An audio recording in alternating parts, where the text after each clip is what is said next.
Hey everybody, and how are you doing? I am Mr. Bookman, and today I will be reading Thanksgiving at the Tappletons by Eileen, Spinelli, illustrated by Maryann Cocca-Leffler. Please enjoy.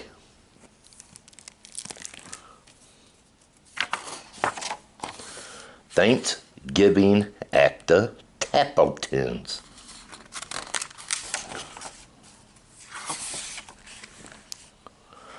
Thanksgiving at the Tappletons was always a big day. Thanksgiving at the Tappletons meant, of course, the Tappleton family. Mr. Tappleton, Mrs. Tappleton, Jenny Tappleton, Kenny Tappleton, and grandmother and grandfather Tappleton, and Aunt Hetta, and Uncle Fritz, and of course, certainly, the turkey and the trimmings.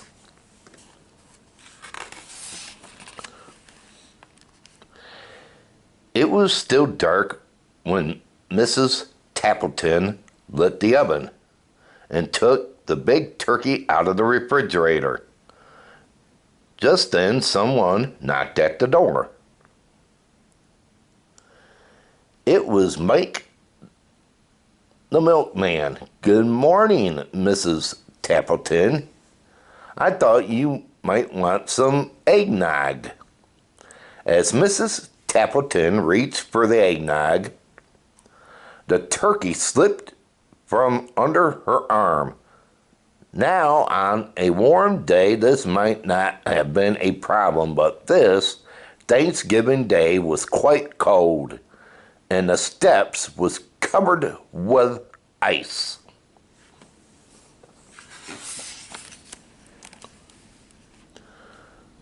Before she or Mike could even think, the turkey had slithered into the yard. "Get it!" shouted Mrs. Tappleton. Mike reached out, but the turkey skidded past him. Through the gate, into the street. "Hurry!" screamed Mrs. Tappleton. "Stop that turkey!"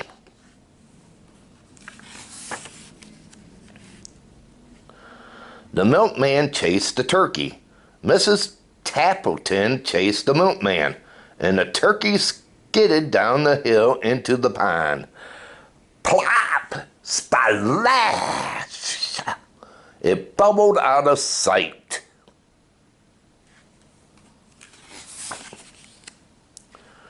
When Mr. Tappleton came down to breakfast, he took a long sniff. "I don't smell turkey," he said to his wife. "Of course you don't smell turkey," she replied. "You have a cold." "I don't have a cold," he insisted. Mrs. Tappleton shook some pepper in the air. Her husband sneezed. "See," she said, "you do have a cold." "Achoo!"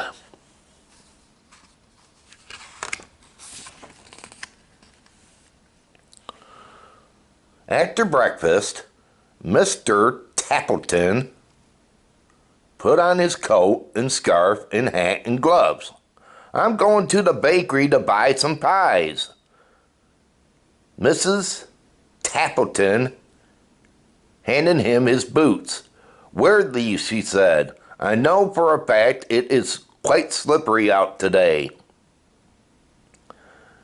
Sim's bakery was so crowded the line reached into the sidewalk. Mr. Tappleton hated to wait in long lines, so he went to the diner for a cup of coffee.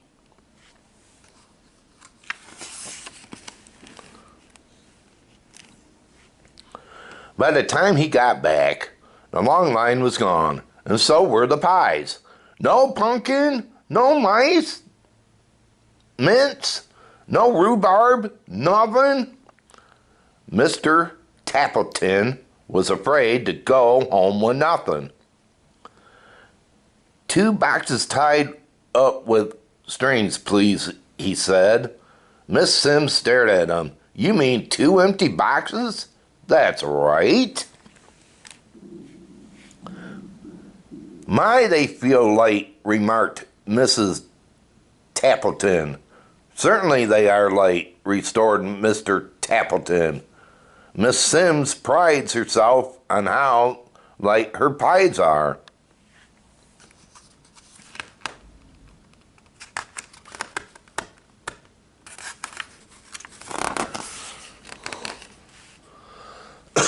Excuse me.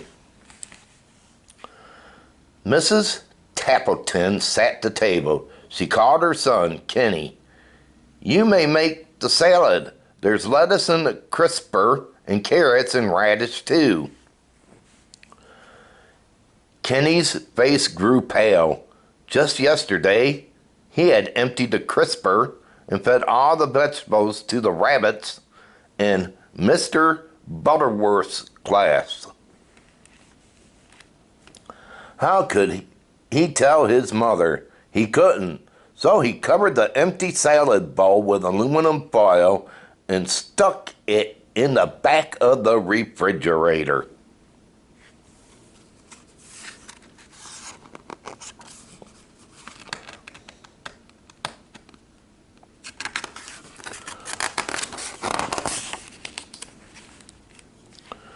When the others went to pick up the relatives at the train station, Jenny stayed behind to make the potatoes, behind to mash the potatoes. Every year, this was her job. She loved it. This year, she thought, I'll make them even better. I'll use the blender. Just as Jenny flicked on the switch, the phone rang. It was her best friend, Nora.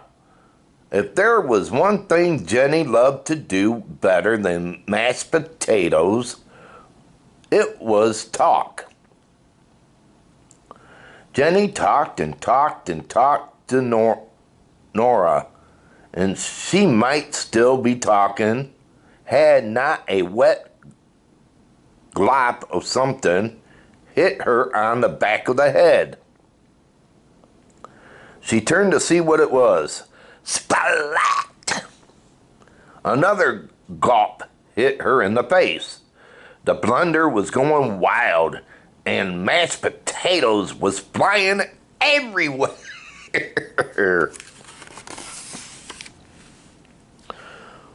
Without even saying goodbye to Nora, Jenny hung up the phone, scrubbed her face, and wiped mashed potatoes from nearly everything in the kitchen.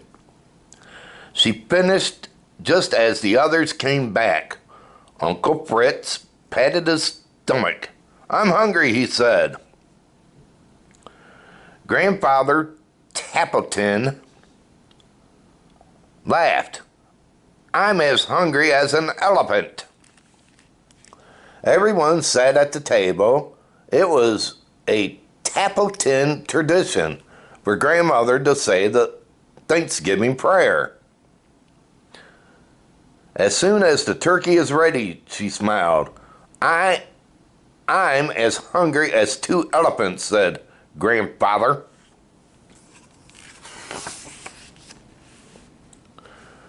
Mr. Tappleton went to the oven.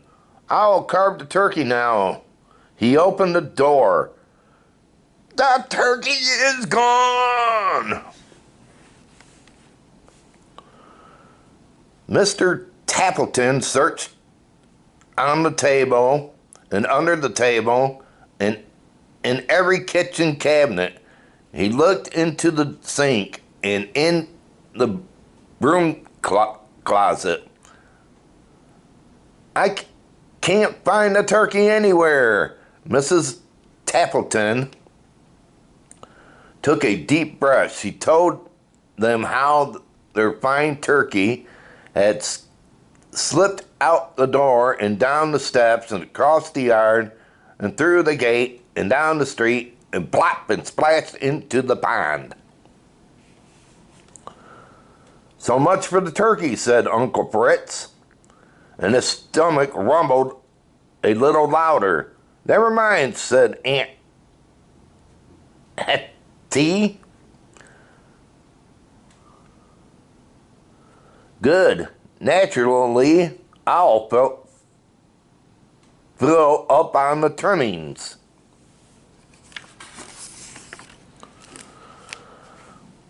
"I'll get the salad," Jenny announced. Then Grandmother could say the prayer. Jenny set the bowl on the table and peeled off the aluminum foil. Everyone stared at the salad that was not there. "I fed the rabbits at school," confessed Kenny. Uncle Fritz looked downright gloomy. "So much for the salad." His stomach rumbled again. "I'm as hungry as street elephants," sighed Grandfather. Kenny jumped up. "I'll have Jenny's mashed potatoes," he thought. The pot from the kitchen, and lifted the lid. Excuse me. "I was on the phone," said Jenny meekly, miraculously, "and the blender went wild. So much of the potatoes." Uncle Fritz's stomach rumbled even more. "I'm as hungry as 4 elephants," Grandfather declared.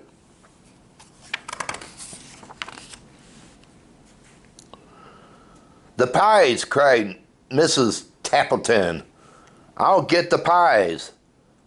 "I'll say grace as soon as the pies are out," Grandmother said with a smile. Mrs. Tappleton brought in the boxes, sat them down, and untied the strings. "You brought home 2 empty boxes?" She glared at Mr. Tappleton, who covered his ears. "5 elephants," groaned Grandfather. The dining room was quiet. Everyone looked down at the empty table. Uncle Fritz muttered something, but it could not be heard above the rumble of his stomach. A tear rolled down Jenny's cheek. "No Thanksgiving dinner," she sniffled. "Nothing to say a prayer for," sighed Kenny.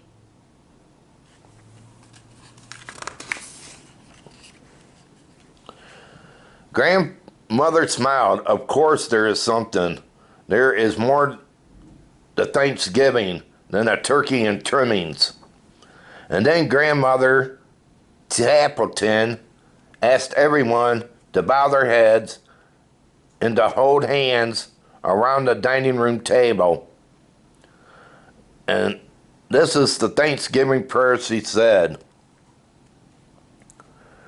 "Turkeys come and turkeys go, and trimmings can be lost, we know. But we're together. That's what matters. That what served upon the platter. Amen." "That was a wonderful prayer," said Aunt Hetta.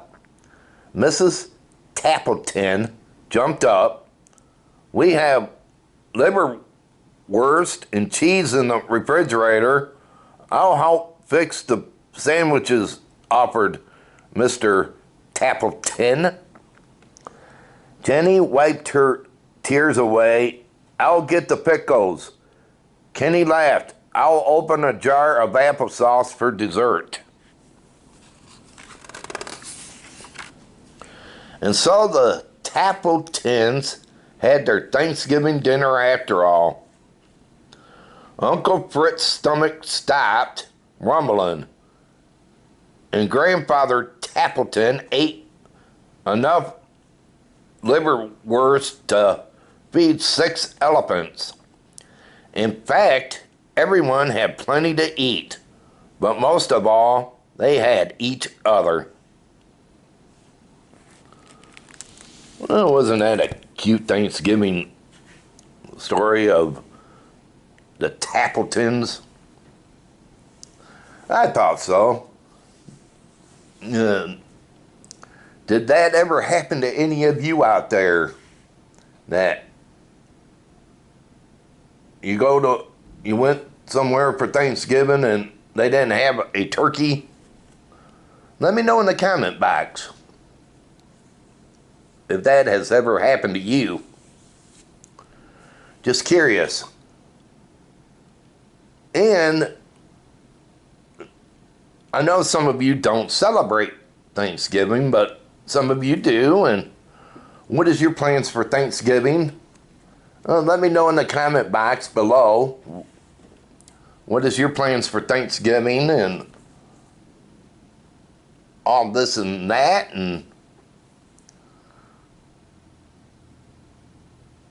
And please, if you enjoyed the story, please let me know. And if you didn't, please let me know why.